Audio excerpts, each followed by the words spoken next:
It was an ordinary evening when I first met our new neighbor, Mr. Reynolds. He had moved into the house next door, and my wife and I decided to show our hospitality and invite him over for dinner. We really wanted to make a good impression and get to know the man who would be living next door to us. Mr. Reynolds arrived quickly, and upon entering our home, he smiled warmly at us. This smile seemed rehearsed, as if he was hiding something. Throughout dinner, he was polite and engaged in conversation, but there was a strange emptiness in his eyes. They seemed bottomless, as if he was always distracted by something incomprehensible. Gradually, things became even stranger. Mr. Reynolds began asking personal and intrusive questions, inquiring into the details of our lives. We tried to turn the conversation to other topics, but he persisted in his interest in our personal lives. My wife and I exchanged anxious glances, feeling increasingly uncomfortable in his presence. When dinner was over, we politely asked Mr. Reynolds to leave, and only then did he leave our home. Before he left, however, he handed us a strange gift, an indoor plant. The gesture was unsettling, and I couldn't escape the feeling that he had put an implicit threat in that gift.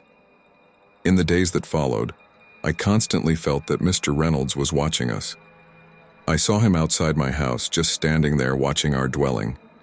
It gave me goosebumps running down my spine, and I became increasingly paranoid about our new neighbor. One night I was awakened by a knock on our bedroom window. Cautiously approaching the window, I saw Mr. Reynolds, his face pressed against the glass and his eyes staring intently at me. Trying to get him to leave, I yelled, but he wouldn't leave. He just kept staring, his breath fogging the window. This sinister act is vicious to me, for I felt violated in my own home.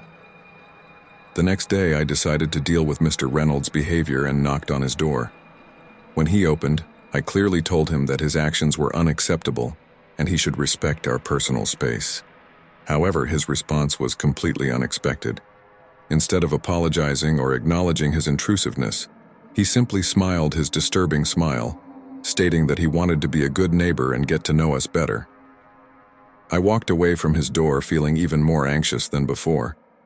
It was obvious that Mr. Reynolds was hiding something, and I didn't know how to deal with it.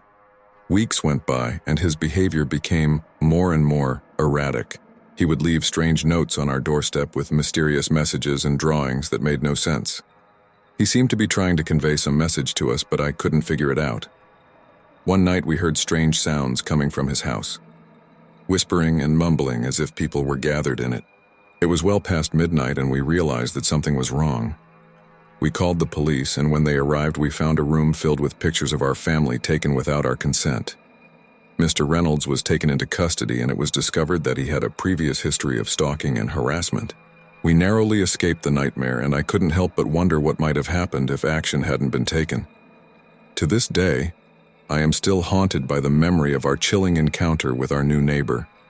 It was an eerie reminder that danger can lurk very close, hidden behind a facade of politeness and ordinariness. Living in Dark Hollow, just a stone's throw from Pittsburgh, was controversial. The place was gorgeous, surrounded by expansive greenery and charming old houses. But heck, having neighbors in the form of the Wards was like living next to horror actors. They were the kind of people who could turn any ordinary day into an episode of The Twilight Zone. At the head of this family was Winston Ward, or Win, as he preferred to call himself. My interactions with Win were mostly during my teenage years.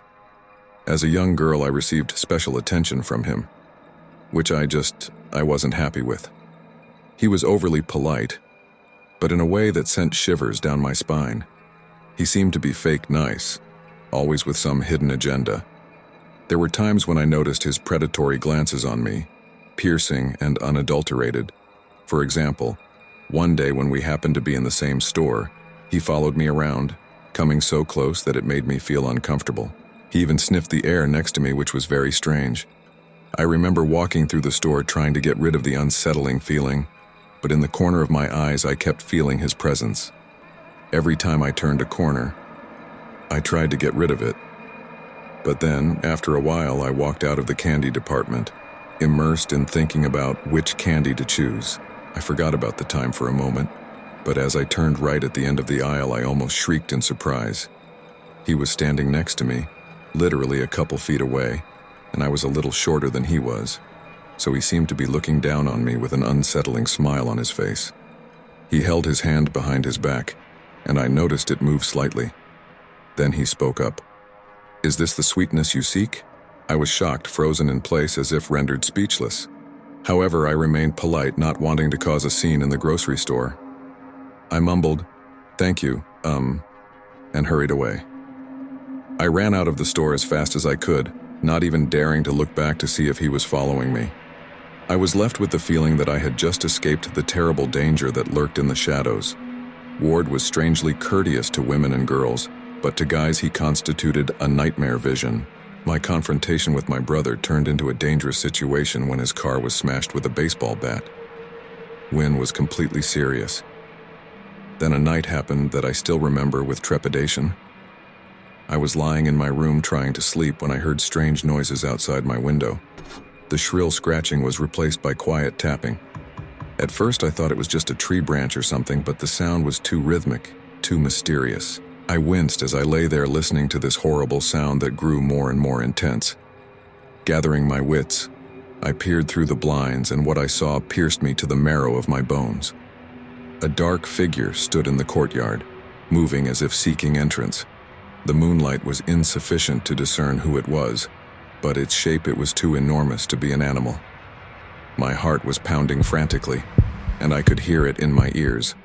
I wanted to wail, calling my parents for help, but fear paralyzed me.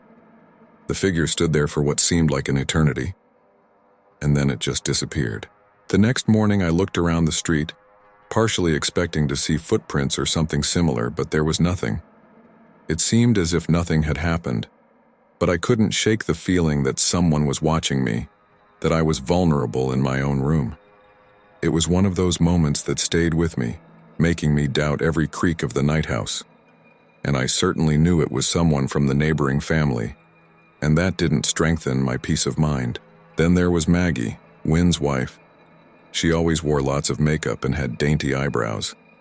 One day I stopped by to give them the mail that had been delivered to us by mistake, and she told me the scary origin story of the song, "Ring Around the Rosie." She seemed to enjoy scaring me. Their youngest son, Jacob, was very into Native American culture, but not in a good way.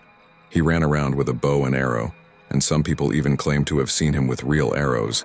Yes, he even scared people by showing up with dead animals.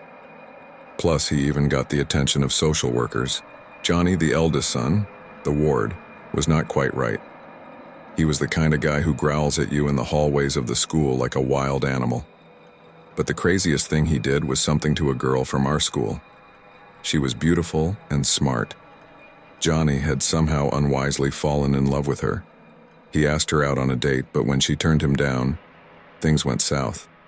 In chemistry class, he became sullen and silent while looking at her, to the point where she had to change lab partners, but Johnny didn't settle down. She was driving home from school one night, and in the rearview mirror she saw Johnny sitting in the back seat grinning madly. He was hiding there waiting for her. She was so scared that she lost control of the car and got into an accident, lying in the hospital for a week. And Johnny?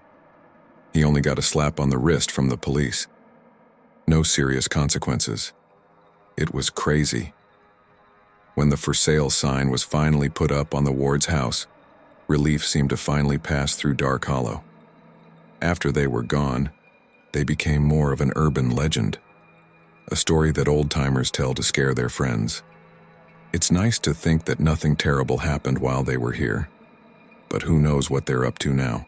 Wherever they are, it's scary to think about. Every time I walk to the store or down the street, I feel like they are still watching me. Even though nothing happened, that feeling never left me. It seemed like their presence left an indelible mark on the neighborhood. Sometimes I casually glance over my shoulder, half expecting to see their dark figures lurking in the shadows. It's a constant reminder of the anxiety they brought into our lives, a feeling that's hard to shake off. I hope to never have to run into this family again. In my 21st year, I decided to leave the city and move in with my cousin, whose estate was deep in the woods. Our house was located in a small community called Van Leer, which was between the towns of Dixon and Aaron, Tennessee. The place was surrounded by overgrown forests, so living there meant being 45 minutes away from the nearest town. You can imagine, it was the smallest town I've ever seen. You could drive through the whole village in 2 minutes, greeted by its 12 local stores. Outside of the settlement were mostly farms and large areas of woods. Occasionally you could see cows or horses grazing in the fields. There were only a few people living in this quiet place and everyone knew each other. Sometimes we had small parties, but mostly we did our own thing, played video games and watched movies together. Our house was built by the previous residents. They let us rent it for only $900 a month, which was enough to pay the house taxes. The house had 3 bedrooms. The master bedroom was downstairs next to the living room, and there was also a back room, formerly an open porch until the walls were installed. Another bedroom was on the 2nd floor where I slept. All the bedrooms and bathrooms were on one side, while the kitchen and living room were on the other side. We often spent time in the living room in front of the TV and Sony PlayStation game console, which were mounted on a special 12-foot wall between the doors to eliminate glare from the windows. We also often ate lunch in the living room. Because of this, one of my chores arose, taking the kitchen scraps out and dumping them on the edge of the woods, which was about half a soccer field from the porch. I did this almost every day for many months after moving in, since it meant I didn't have to do the dishes. Taking out the garbage, I got used to seeing raccoons, possums, deer, rabbits, and sometimes even foxes or coyotes. At first, the coyotes made me a little nervous because all I could see were their eyes, and I could hear them sniffing and puffing along the way. But as time went on, it stopped bothering me. All my regular guests knew that once I left the food and left, they could eat it. However, in September 2012, there was a new visitor who started showing up regularly. He was much larger than any coyote or dog I had ever seen. In the evening, as usual, I went to throw away the remains of my dinner and noticed a strange silence. Neither the coyotes howled, nor did the raccoons or possums make their usual sounds. The hair on my arm stood up as I walked, but I took it as a manifestation of the cold. Perhaps that's why the animals became less frequent. But when I reached the landfill and dumped the waste, something very large gave a growl. I could feel it all the way to my bones. So I quickly finished scraping out the pot and slowly backed away from the tree line. Noticed a pair of yellowish eyes reflected a little to the left of where I dumped the waste. I continued to stare at the creature, stepping back without taking my eyes off it. On my return to the house, I informed my cousin that a large animal had been there during the night. I suggested she keep the porch light on so she could watch it if it got too close to the house. The rest of the night passed quietly, but after that, every time I threw out leftovers, the creature would appear nearby, waiting for me to leave. Its growl always gave me goosebumps. I never saw more than his eyes, and after about a month he stopped growling when I went out, though I could still see him watching me from the woods. The ground was covered with snow and it got very cold. I continued to feed him even through Christmas. Then my cousin and I went to visit relatives for the holidays and were gone for about a week. On our return, we found ourselves with a lot of extra food. We brought everything into the house and made ourselves comfortable. My cousin fell asleep on the couch in the living room, and I went to sleep upstairs in my room. During the night, I woke up thirsty and went downstairs to get some water. As I walked over the railing and noticed that my cousin was still asleep on the couch, the thought crossed my mind that maybe something was going on the porch. Sometimes raccoons would show up there, but when I peered through the big glass doors, I didn't see anything like that. It was very cold, about 7 degrees, so I decided not to open the doors. I headed for the kitchen, keeping my eyes on the living room doors. At that moment, I noticed something, a head akin to that of a large dog, peeking out from behind the door. The head was huge, and it was sniffing at the glass of the door.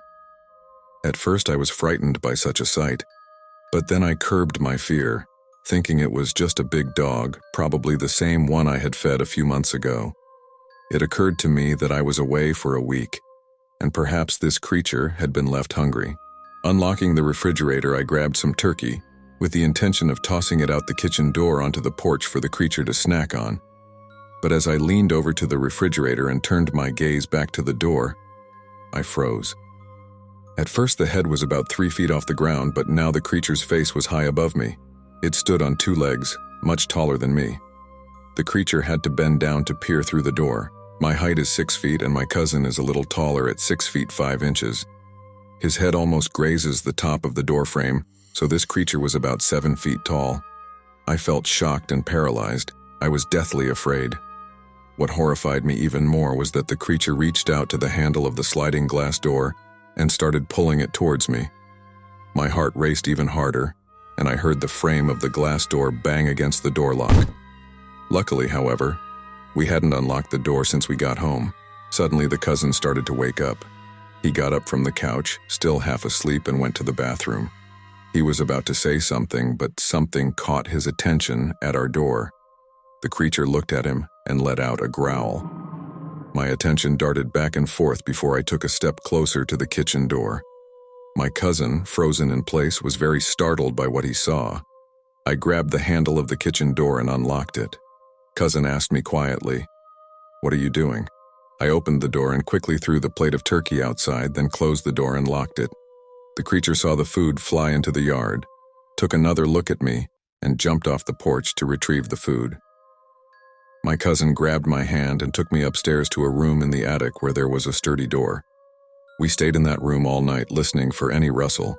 After a few minutes, we heard it trying to open the door again and rustling its nose at the window. It banged on the window for a few minutes until it realized the door was locked. The next morning, I cleaned up the leftover food, but was too scared to go out into the woods. Even though the creature showed no real cruelty to us, I was still afraid to go out at night. Occasionally, we would see some movement in the yard at night, usually near where I threw away the leftover food.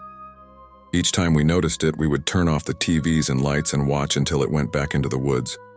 Although we don't know exactly what it is, having such a neighbor is both amazing and scary. My children Sam and Robbie are twin 6-year-olds. A year ago, we were forced to move out of our old house due to unforeseen circumstances. It is an extremely long and horrible story. We lived in the old house for 4 whole years. During that time, I married my wife Carol, and also our home became the birthplace of our children. Unfortunately, our neighborhood began to gradually deteriorate. Despite this, we always intended to stay in this house in the near future until something unforeseen happened. We lived in a corner house, and the house behind ours was surrounded by thick trees and shrubbery, so we almost never noticed our neighbors. However, our neighbor to the right was named Steve. He moved here less than a year ago. I only had a couple conversations with him. Because of his strong accent, I had a hard time understanding what he was saying, and overall, he did not give the impression of being a friendly person. He had 2 windows facing the backyard, but I never saw a light on in them at any time of the day or night. I thought it was a room designated for guests or something like that. One summer, Sam and Robbie were playing in the backyard in the inflatable pool, and with water pistols while I was doing yard work. At one point, as I was walking toward the detached garage, I briefly saw Steve through his window in the neighboring house. After a few seconds of noticing him, he turned around and disappeared from view. This struck me as a bit odd, but I disregarded the remark. Later that day, as the sun began to set, the children went outside again to play. The weather was very hot, so they went back to their inflatable pool while I stayed in the kitchen making dinner. A while later, the kids were quiet, and suddenly Robbie came into the house and reported that there was a light flashing in the neighbor's window. Robbie and I went out to the backyard, and I pointed to one of the windows at the top of Steve's house that faced the backyard, and he said that the light was coming through from that window all the time. Instantly, I had a worst guess and asked the twins if it was a camera flash. Both replied that it was. I told them to go back inside. I helped them wipe themselves off, and then Carol and I discussed the case. We immediately suspected the worst. Carol said I should go next door and knock on Steve's door. I did so, but he didn't answer the door. He had his car in the driveway, so it was assumed he must have been home. After several unsuccessful attempts to knock and ring, I decided to go home. I told Carol that Steve wasn't answering the door, which only further reinforced what the kids were saying. Although we had no proof that the white light the children had seen was the resulting camera flash, it looked very much like it, and that was worrying. One night when Carol and I were in the bedroom, we heard a gate quietly opening and closing outside. Carol asked me to check to see what was going on. I went out to the backyard and looked around. Turning on all the flashlights, I started looking, but I didn't find anything or anyone. However, I did notice a light on in Steve's backyard. I walked over to the fence and peered into his yard. I was almost immediately overcome with panic when he came up on the other side and asked if I needed help. I asked him if he had seen anyone sneaking through our yard. He answered in the negative. I also asked if he had noticed anyone watching my children as they appeared to be having their picture taken while they were playing in the pool. His response was suspicious. He took offense to my question and even started snapping at me for this accusation. I had no proof and didn't want to cause problems with my neighbor, so I apologized and went back into the house. Carol was not happy, calling him a rude person. The next incident happened a few weeks later when we were all asleep. I woke up to Carol's panicked screams shaking me. I looked around the room, a little confused. But as soon as I heard the children's screams from their room, I leaped out of bed and ran down the stairs to the children's room. Roddy woke up crying and Sammy echoed his cries with his scream. Roddy said there was someone at the window a moment ago, and then there was a flash of a camera. My goosebumps ran and my blood boiled at the same time. I asked what he looked like. Roddy replied that he couldn't see. I took the kids up to our room to sleep next to us. Turning off the light, I looked out of our bedroom window, directing my gaze to Steve's dark house. I looked around every window of his house and spotted him. He, like me, was peeking through an upstairs window in a room overlooking the backyard. I ran outside and knocked on his door several times. He never opened it. I called the police and left a report on Steve. If there are reports from other people in the future, maybe the police will look into it. I never saw him again. Sometimes I would sit near the entrance hoping he would come out, but he always avoided when I was around. So after a month, we moved to a new house in another city. It turned out to be the best place to raise children. Moving into a new house is always a rather nerve-wracking experience, but my fears were soon replaced by anxiety when I met our neighbor, Mrs. Simmons. She seemed friendly at first, but something about her gave me an inexplicable feeling. Her smile didn't reach her eyes, and she looked at me for too long. Mrs. Simmons was an elderly woman who had lived alone in the house next door for decades, and her neighbors always thought she was eccentric. Nevertheless, I tried to be a good neighbor and welcome her. But the first strange incident occurred when I was working in the yard. Mrs. Simmons appeared suddenly, her frail body just materialized by the fence. She looked at me with great interest and did not respond to my greeting. She just stood there and watched. Over the next few weeks, I noticed more oddities in her behavior. Mrs. Simmons spent many hours at the window looking out into our yard. At times, I found her standing in the dark in the middle of the night. It gave me the creeps. One night, I decided to visit her and brought freshly baked cookies. I knocked on her door, but there was no answer. I figured she wasn't home, so I left the cookies on her doorstep with a note. The next morning, the cookies were gone, but Mrs. Simmons was nowhere to be seen. I figured she liked it, but the uneasiness still remained. It seemed as if she never left the house during the day. One evening, while my wife and I were watching television, we heard a quiet, rhythmic tapping on our living room window. We jumped up and rushed to the window with aching hearts. There in the darkness stood Mrs. Simmons, her wrinkled face pressed against the glass and her eyes staring intently at us. I yelled for her to leave, but she didn't react. She just stood there, tapping her bony fingers on the window in a slow and deliberate rhythm. It resembled a scene from a horror movie. Out of fear, we called the police, who came to talk to Mrs. Simmons. She said she just wanted to meet her new neighbors, but I could see the fear in their eyes. They warned her to respect our personal space and to refuse further intrusions. Things were quiet for a while, and we hoped it was over. But one day, a strange package appeared on our doorstep. Inside was a collection of old photographs. They were pictures of our home, of our family, taken without our consent. We realized with alarm that Mrs. Simmons had been spying on us for a long time. We felt hurt and unsafe in our own home. We called the police again, and they spoke to Mrs. Simmons again, this time sternly warning her of her actions. Months passed, and Mrs. Simmons became increasingly unapproachable. She rarely left the house, and if she did, it was in the evening, under cover of darkness. It seemed as if we were living next to a shadow, a presence that was always hidden and watching. We installed CCTV and took extra security measures, but the feeling of being watched never left us. Our once idyllic new home became a nightmare, overshadowed by a strange and disturbing neighbor. Eventually, Mrs. Simmons died, and the house remained empty for a long time. Everyone in the neighborhood breathed a sigh of relief, but memories of her frightening presence still haunted us. Meeting Mrs. Simmons taught us that sometimes the scariest things can happen in the most ordinary places, and that even behind the facade of ordinariness there can be darkness. After moving from my home state to a new state 5 hours away from my university, I felt that the area around campus was not a safe place. So I made the decision that it would be best to find an apartment nearby to save money.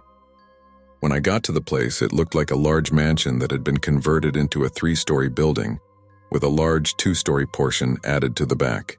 I decided to move into one of the middle apartments that was on the 2nd floor and had a parking space in the back of the building.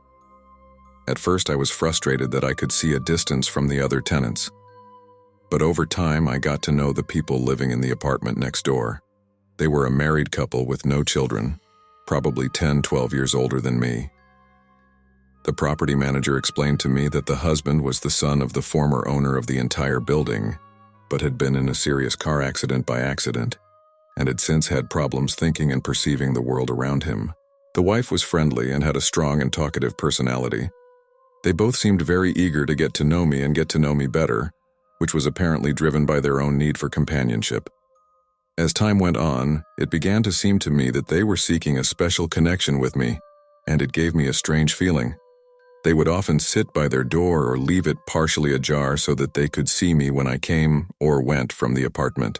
Our interactions could last anywhere from 5 minutes to an hour and a half before they realized that I wanted to get on with things. Each time, they would invite me out for dinner or drinks, but I would graciously decline. What was even stranger was that despite their apparent friendliness, I could hear them yelling at each other. Sometimes these arguments would go on until the wee hours of the morning, preventing me from sleeping. I had to endure this for a whole year. In January, when my lease was just days away, I found a new place to live. However, when I was moving, my husband finally caught me carrying boxes. He called out to me, "Hey, where are you going?" I turned to face him but kept moving backwards and replied, "Oh, hey, I'm actually going to move this week." His eyes widened. He just looked at me and said, "But you've never come to my house for dinner." I didn't know what to answer, except, "Yes, I'm sorry we didn't have that opportunity." He stood halfway in front of me and just stared at me. Turning around, I put the box in the car. As I left the apartment complex, his eyes went wide, but only stared blankly in my direction. After a while, I got rid of everything unnecessary and moved into the apartment with only the bare necessities. One night, the temperature dropped below 0. As the sun set, there was a power outage in the apartment. I couldn't get to the electric box, and when I called the person in charge of the building, he left me without an answer.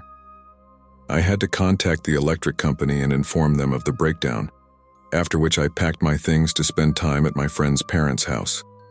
The next morning, I returned to move the last of my belongings. Noticing the electric company's truck parked in front of the house, I walked into my apartment. A worker approached me asking if I had called about an electrical problem. I confirmed my call. He laughed a little and stated, "You seem to have seriously pissed someone off." I asked who he was referring to, and he explained that the electrical problem was only in my apartment.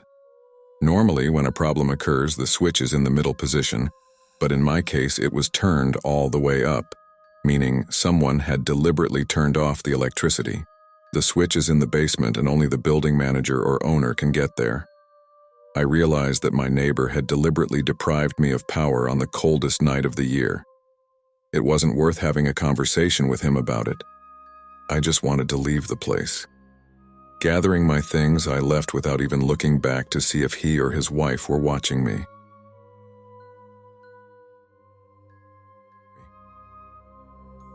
I am 15 years old and my family and I have just moved into a new house. While unloading our belongings, I noticed that the neighbors were watching us from their homes. Following the family rule of being friendly, I waved to them as a greeting. However, I became uncomfortable when I saw that among them was a man in his 30s, and his smile grew wider when he noticed my waving. I went inside and looked around our new house. It was huge. When I got to my room, I noticed that it had a pretty good view of the front yard. The only thing was, people outside could look into my room too. My mom didn't like it, but I kept arguing with her until she agreed to let me keep the room. As summer vacation began, my mother kept urging me to go outside and play baseball. She really wanted me to enjoy the nice weather and make new friends in our neighborhood. So I decided to grab my baseball gear and headed outside to play with my brothers and dad. As I looked at the houses across the street from ours, I noticed an interesting guy. Although he looked a little strange, he wasn't accompanied by any company. I asked my dad if I could call him over to play with us. My dad, bent on trusting people, agreed and said, "Invite him." I walked across the street and approached this guy, asked his name, and he said his name was Austin. Asked if he wanted to join our baseball game, and Austin happily agreed, saying, "Sure, since you play." We had a great time playing together. When the game was over, Austin walked back to his house across the street, waving and smiling at me. The next day, my parents went to pack their things. Although I wasn't drawn to go with them, I decided to stay home and unpack my things in the quiet of my room. Suddenly, I remembered that I had forgotten to lock the door like my mom had told me to. As I was about to head to the living room, I heard the sound of the front door opening and closing.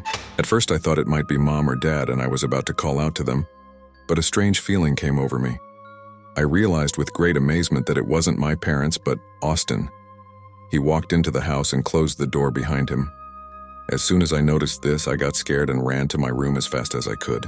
I hid in my closet, still hearing his footsteps coming closer and closer. He entered my room, opened the dresser drawers and started searching through them.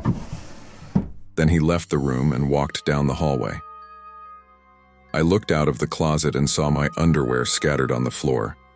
Silently, I followed him down the hallway, hoping he wouldn't notice me. I really wished he would just go into another room, but instead, Austin turned around and opened the bathroom door, and I didn't know what he was looking for in there. Once the hallway was clear, I didn't waste another minute and ran out the front door as fast as I could. Then I hurried to the neighbor's house nearby. I was so scared. When I got there, I cried and told them everything that had happened. They were very sympathetic and immediately called the police. They kept me inside until the police arrived. The cops looked around the neighborhood, but they couldn't find Austin. I haven't seen him again since. When I was about 10 years old, we lived next door to a mysterious woman. She had an exceptional appearance. Her long black hair and pale skin only added to her mystery. She rarely left her house, so we simply nicknamed her Vampire Lady. No one even knew her name. She was so secretive. However, when someone passed by her house, she would always look at them. I could hardly believe my mom's stories or my brother's stories. It sounded too unreal. But one day, when my friend Jess came to visit, I decided to tell her about the mysterious woman across the street. Jess, like me, was curious and suggested to me that at night, when everyone was asleep, we go inside her house and see what was going on. Even though I had my doubts, I agreed. We knew we had to be incredibly careful not to wake my mom. Terrified, I realized that at my age, going outside in the dark was strictly forbidden, but still bravely decided to try and walk out of the house, holding hands and trying not to make a sound. Now the only thing in front of us was to cross the street to reach the house of the mysterious woman. All inside peered hopefully through the windows, and at last Jess grasped my hand and whispered quietly, but insistently, "Let's go. Let's go." "What?" "We just got here. What happened?" I asked as Jess pulled me along and we walked back down across the street. The door slammed shut, and Jess said as she looked out the window and saw something that looked very much like a video camera that showed a small flashing light. I offered to block out the event and just go to bed, discussing everything in the morning. But unfortunately, the story didn't end there. As the clock on the wall showed 3 in the morning, Jess suddenly started screaming.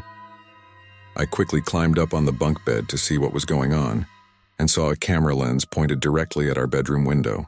My mom and brothers suddenly burst into my room, illuminating it with the lights on. This, of course, startled the person who was apparently filming everything on camera. To reassure her and tell her of my suspicions, I warned my mom that someone was watching us from the outside. After glancing around her room, my mom decided to go outside with bat in hand and survey the neighborhood. She wandered around for a few minutes and then came back and asked us what the person watching us looked like. All my sister Jess and I could describe was the camera lens. We could see him just fine. Although we had no proof, we felt in our hearts that it was the woman from across the street. My mother was a little angry that we, while waiting for morning, told her how we guessed that the looks were coming from this woman. We were not allowed to go near her house after the incident, and to this day I still sometimes have bad dreams about the incident. Shortly after I was growing up, I was flipping through old notebooks and diaries with a friend, and came across one entry in my journal that I had written 12 years ago. It evoked in me memories of a time when I lived in a fairly safe neighborhood. However, I was strictly forbidden to go far from home without an adult, all due to the presence of a gate surrounding our neighborhood. Despite this, my parents allowed me to walk outside the gate even during their absence. One day after school, while riding my bike around the neighborhood, my eyes caught sight of a middle-aged woman sitting on her front porch crying. At the same time, her front door remained wide open. My heart was touched and I stopped on my bike, wanting to know what was wrong. The woman told me about the problems with her husband and asked me to come inside to just hang out with her and be supportive until she calmed down. Feeling somewhat embarrassed, for I was well aware of the need to be cautious around strangers, I still strove to be a kind and polite person. Like a child, I was at a complete loss, not knowing what to do. So I continued to refuse to go inside, while she persisted, repeating, "Please, please, just for a minute, I just need someone to talk to." I kept refusing as well, and then she suggested that I wait outside and stay with her until she felt better. I agreed to wait as I was safe in my neighborhood. She asked me to wait on the porch while she went into the house to bring some framed pictures. I sat down on the porch right in front of the door, waiting for her to return. One of the pictures showed a child, older than me, dressed in a soccer uniform from the locale high school. The other picture showed a man and the same child. She then proceeded to tell me about how she met the man and their gorgeous honeymoon in Hawaii. She also talked about how her child was very talented at soccer and was one of the best on the team. But she was very concerned and was afraid that if she and her husband divorced, she would have to be separated from her child forever. She started crying again, and this time I gave her support by letting her mourn her problems on my shoulder. It was strange, but I felt calmer, knowing she wasn't alone. She continued to talk about all of this for a while, and I started to feel a little uncomfortable. She kept crying, tucked into my shoulder, and I didn't know how to react properly. I thought, what have I gotten myself into? Nevertheless, I nodded my head, pretending to listen, but at the same time it was important for me to find a good excuse to leave and go home. During this time, she said nice things about me, calling me a young and kind guy. She emphasized how important it was for her to be with someone in the moment. This made me feel a little guilty that I wanted to leave. She kept insisting that she should make me dinner as a thank you if I visited her, but I kept refusing. Finally, I had to tell her it was time for me to leave. She asked if I knew how to use her new cell phone, and I said I could help. I started waiting for her. She was unexpectedly gone for a long time, and although part of me wanted to leave, I didn't want to be rude, especially given the proximity of her house to mine, and the possibility that she knew my parents. I still felt intense anxiety at the thought of leaving, but then convinced myself to stay. It was a true American emotion. I felt like I couldn't just leave. Finally, after what seemed like an eternity of waiting, she came over to me and held out her phone. Android was glowing on the screen. I only had an iPhone 4 at the time, and I was worried that I wouldn't be able to handle a new device. I pressed the power button for a moment and the phone turned on. It then asked me if I knew how to view text messages. I found the Messages app and opened it. There was only one phone number and it didn't link to a contact in the app. She pointed to the screen and asked, "This is it.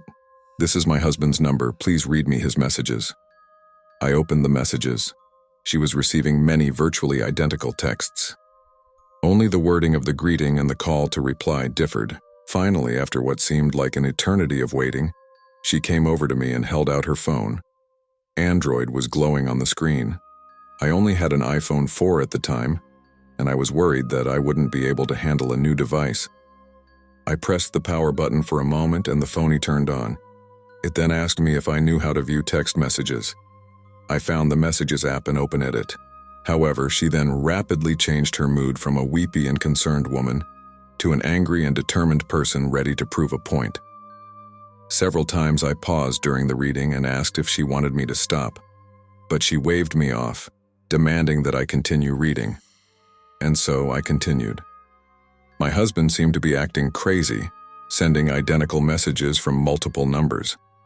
I flipped through and read the many messages, almost indistinguishable from each other, that had been sent over the course of several days. My heart was racing, and I realized that I was involved in something where I shouldn't have been. I felt the urge inside me to go home, but every time I lingered, she resented me and insisted on continuing to read. Then I found a message different from all the others. It read, "Stop texting me, you crazy woman. Leave me alone. I have already notified the police and I have a restraining order. If you come near my family, you will be arrested." Reading this message shocked me.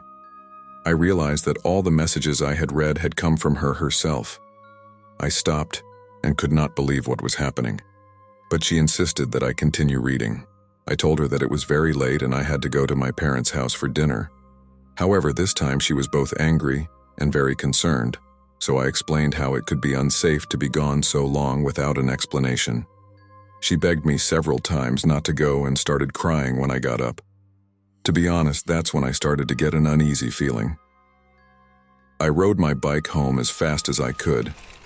When I got back, my parents had just gotten home from work and asked where I had been, but I didn't tell them the truth, because I was a little afraid that they would forbid me to walk around the neighborhood when they weren't home. A few days later, when I was coming home, I saw 3 police cars in front of her house. Seeing the police made me anxious, so that night I asked my parents if they knew what had happened. My dad said there had been a break-in or something like that. Later, I asked my neighbors if they knew anything else. They told me that another neighbor had taken a homeless woman into their home. They offered her a shower, a place to sleep, new clothes, and even a telephone. They even tried to help her find a job. But it turned out she had a mental disorder and started making strange decisions, like thinking the neighbor's child was her own. Eventually, the neighbor kicked her out of the house. After the eviction, she began to harass him. He moved in with his parents and sent the child to his ex-wife, fearing for their safety. He had good reason to be concerned because shortly after he left, she broke a window to get inside the house. She then stayed in the house for almost a week, until a neighbor noticed the broken window and called the police. By then, she'd done damage to the whole house. She was arrested.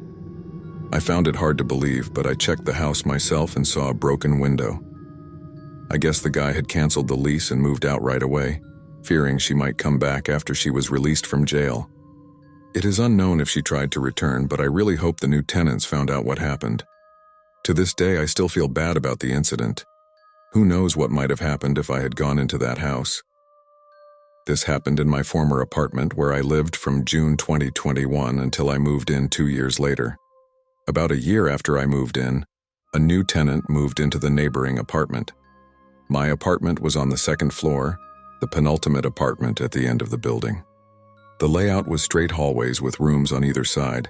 My apartment consisted of a bedroom, 1.5 bathrooms, a living room, and a kitchen. During my time living here, most of the neighbors were friendly, and I got to know many of them on the floor. The previous neighbor next to me was friendly, but the new neighbor seemed less outgoing. After a brief conversation, I rarely saw him. About 6 months after he moved in, I was disturbed late one night by knocks coming from the side of his wall. At first, I didn't pay attention to it, thinking it was due to renovation work. The next night, however, the noise continued and became noticeably louder. Despite this, I managed to fall asleep. The next night, I woke up in the middle of the night to sounds coming from the bathroom connected to the bedroom. The room was dark and I couldn't make out anything. Even though I was sure I had locked the doors, I heard footsteps and grabbed my phone and keys and ran out of the apartment. I ran down the hallway, down the stairs, and finally made it to my car. I called my best friend who let me spend the night at her place. The next day, we went back to my apartment to look everything over. To my surprise, nothing scary had happened. No one was inside and nothing had been stolen. Confused and concerned, I told my friend what had happened. As we were looking around the bathroom, I noticed an oddity near the shower. After sending a picture for proof, I discovered a large closet or pantry next to the shower. Upon opening it, I saw several items that were out of place, and there was a noticeable crack in the wall. On the other side of the wall was my new neighbor. It became obvious that he had made a hole in the wall to get into my apartment. Terrified, we called the police and the building administration. The neighbor admitted his actions, but his intentions remained unknown. Fortunately, I did not have to endure his presence for long before the end of the rental period, and I decided to move out because of this frightening experience. I am grateful for the timely response that evening, which allowed me to leave the apartment quickly.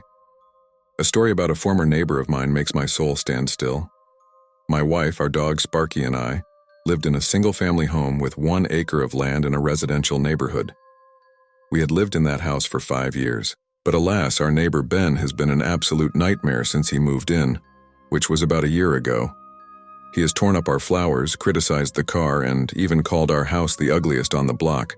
However, his obnoxious behavior peaked when he started leaving his stuff, like an old canoe and a patio table, on our property. I got sick of it and moved his stuff back into his yard, contemplating the possibility of installing a fence. But then a grim story happened out of the blue. Our beloved dog Sparky disappeared. We became increasingly worried, scouring the neighborhood for hours looking for him. Upon returning home, I thought I heard faint barking coming from Ben's backyard.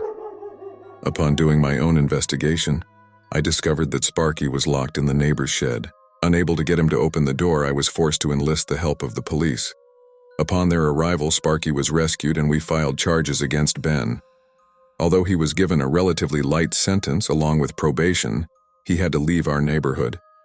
I am glad he is out of our lives and hope I never see him again. It hasn't happened often, but about 5 times. And surprisingly, one of the attempts was once committed by our neighbor. For better understanding, we live in Tucson, Arizona, in the East Side neighborhood near the Air Force Base. We moved here in 2009 when I was finishing 5th grade. Our house wasn't in the best condition, but we didn't have much to choose from, because my parents had 2 younger brothers, born in 2007 and 2008, and we couldn't all fit into a 2-bedroom apartment. Also, there was also me and my sister, who is 3 years younger than me. The first time someone tried to break into our home was in late August 2009. My dad was working the night shift, and my mom was in her room folding laundry while I was doing my homework. This was back when I had just gone to middle school, and I really wanted to be successful in school. At the same time, my younger sister Jane was playing with her younger brothers, AJ and Louie. Around about 9 p.m., I heard a noise coming from behind the fence. It was the sound made when jumping over it. It's worth mentioning that our fence wasn't particularly tall, only about 4 or 5 feet, so even I could have easily climbed over it. At the time, I thought that maybe it was just me imagining it, or maybe it was one of the stray cats that frequented our neighborhood. Jane quickly headed for our shared bedroom. Our bedroom was in the back of the house while my parents' room was in the front, next to my little brother's room. Less than 2 minutes later, I heard Jane screaming loudly and the back door handle shaking like crazy. It turned out that when Jane came into the room, she heard a knock on our window. She thought it was Mom outside the window needing help with the laundry on the rope. When Jane opened the blinds, she saw a white man with stunning green eyes looking at her. She screamed and ran out of the room to find my mom. At that time, I heard the back door handle shake violently. My mom came into the living room and told me to get my brothers. She then told Jane and I to hide in her room. While I was getting my brothers, my mom was on the phone with the 911 operator. We also heard someone trying to open the mesh door near our emergency exit, but we knew they probably couldn't open it because we never used it, and it was blocked by a large dressing table. Less than 5 minutes later, the police arrived, but as usual, the person who tried to break in had already fled. The next time this happened was in 2013 when Jane and I were getting ready to go to school around 7 a.m. Classes started a little later than usual that day, so we were in no hurry. It was just us at home because our parents had to start work at 7 a.m. They left my brothers at my grandparents' house while we got ready to take the bus to school. Everything was fine until we heard the sound of jumping over the fence again. This time we had a dog named Demon, a Belgian Shepherd breed. He listened carefully to the sounds outside. We heard again. The back door handle rattled and my dog jumped up. I hurriedly opened the door and the dog raced after the stranger. But because of the rush, we didn't get a good look at the guy. When I looked out the door, he was already running fast down the street.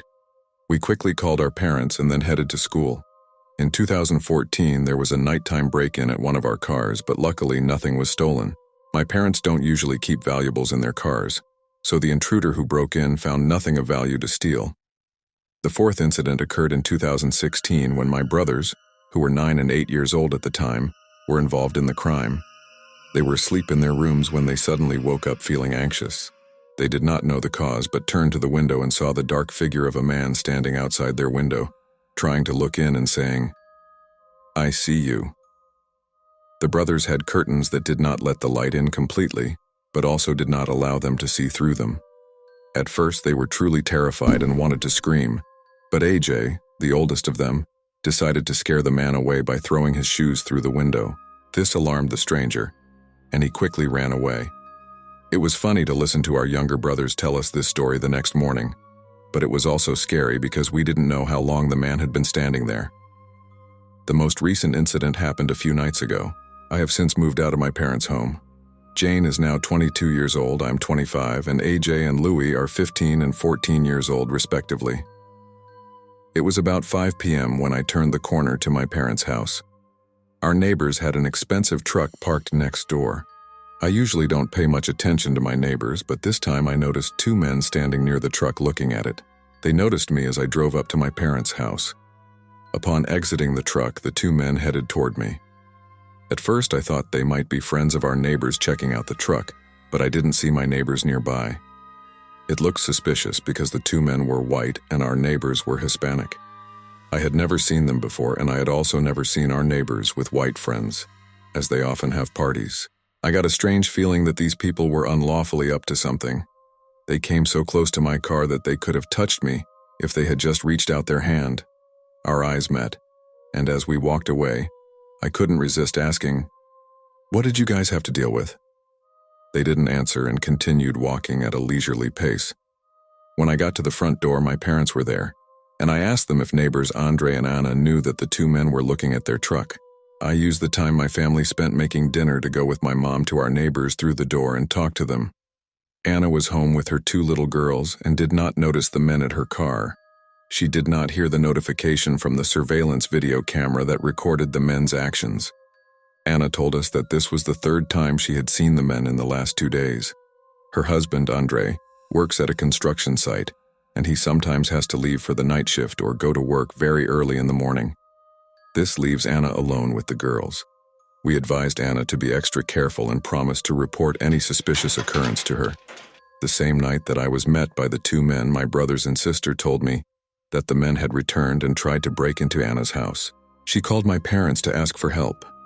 Fortunately, my parents were doing something in their garage at the time and heard the noise.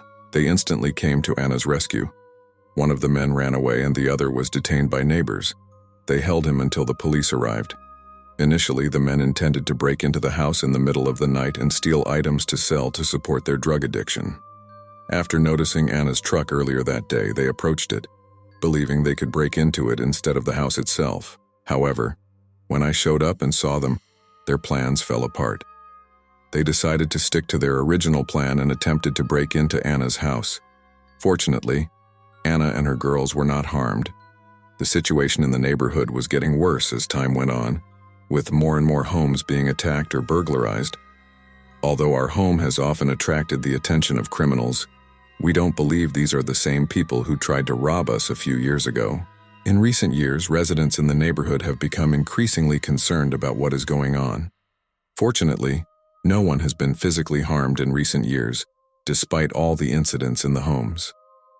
My parents decided to move to a smaller house after living in their current home for 13 years.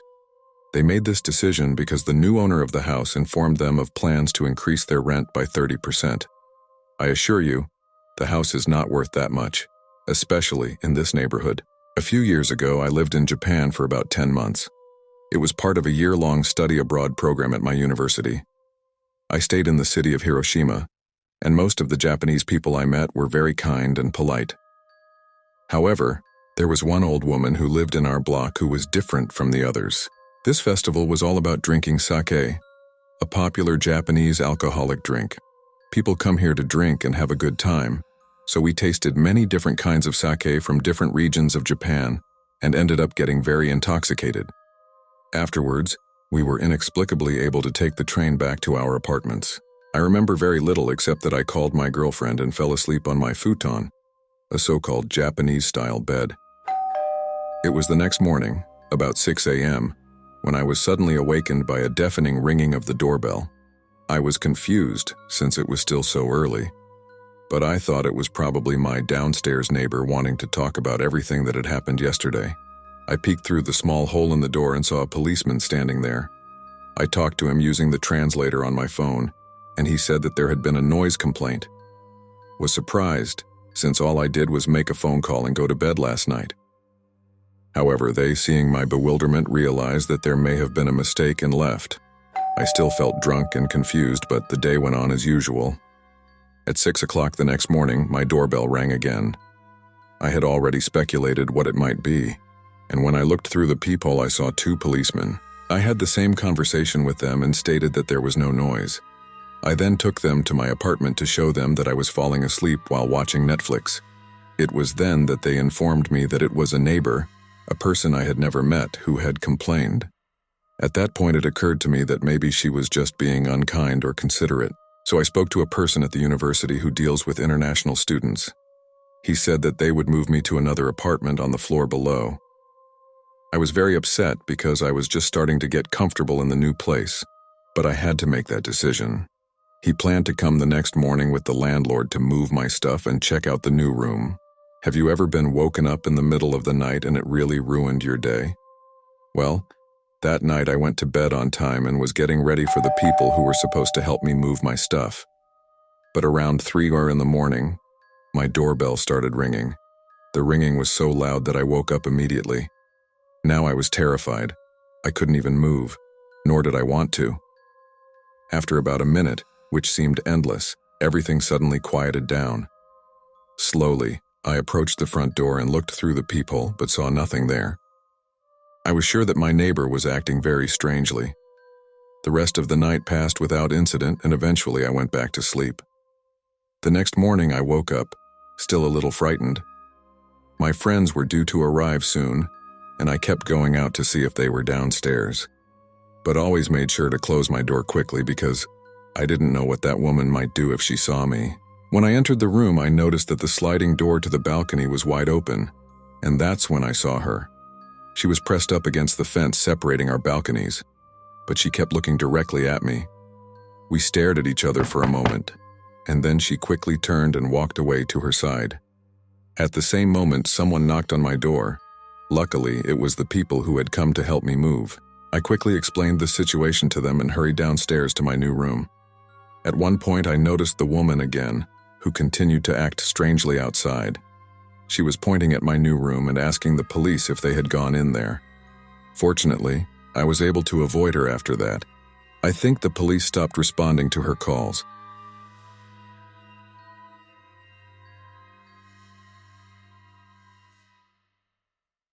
I share an apartment with my neighbor, whose name is Sarah. Our place is cozy and we have organized a comfortable routine.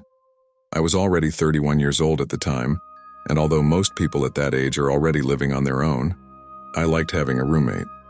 We've known each other since our college days, and our personalities complement each other perfectly. We have a 2-bedroom apartment in a nice house, and Sarah and I have grown accustomed to this day-to-day life, doing our own thing, taking casual walks, and enjoying each other's company. One night, however, turned our perception of the safety of our home upside down. I remember that night as if it were yesterday, even though it had been over 5 years. It was a normal Thursday night and we decided to finish watching our favorite TV shows. We settled down on the couch with some goodies, chatting about our day and sharing silly gossip.